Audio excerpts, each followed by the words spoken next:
Je ne l'ai pas ressenti, même si je suis conscient que cette fracture existe. Lorsque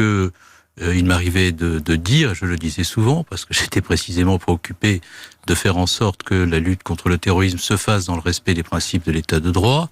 et qu'en même temps nous soyons sans concession à l'égard de l'islamisme, que nous n'ayons jamais la main qui tremble à l'égard de ceux qui dévoyaient une religion pour frapper la République au cœur et semer partout la terreur. Donc à ce moment-là, il y a eu effectivement une partie de la gauche qui, lorsque l'État se dotait des moyens prévus par l'État de droit lui-même pour réagir face à cette violence, parlait d'islamophobie ou stigmatiser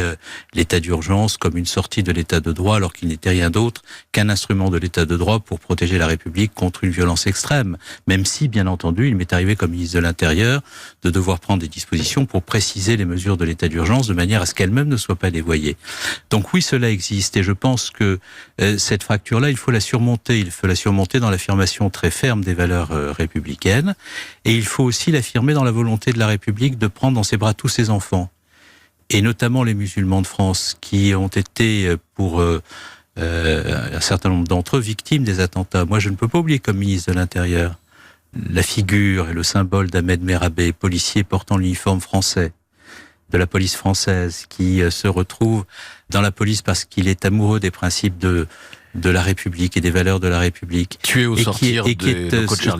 sortir de Charlie par des islamistes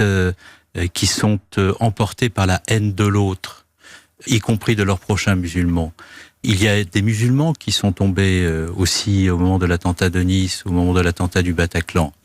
Et puis il y a tous les musulmans de France qui sont dans une conception de leur religion très respectueuse des principes de la République et qui le disent, et qui sont dans la honte du comportement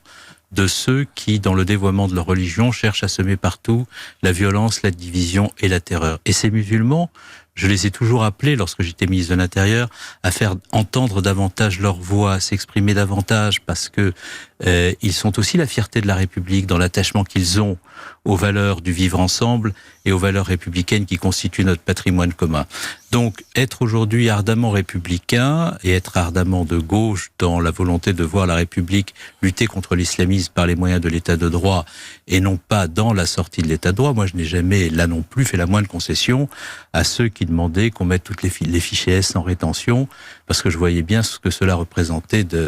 d'absurdité, de démagogie et de mesures sans effet. Mais dans le même temps, je pense qu'il faut être extrêmement ferme à l'égard de l'islamisme, et c'est la raison pour laquelle je n'ai pas hésité à fermer des mosquées dans lesquelles on appelait provoquer au terrorisme ou à l'antisémitisme. Je n'ai pas hésité à expulser des imams qui appelaient provoquer à l'antisémitisme ou au terrorisme.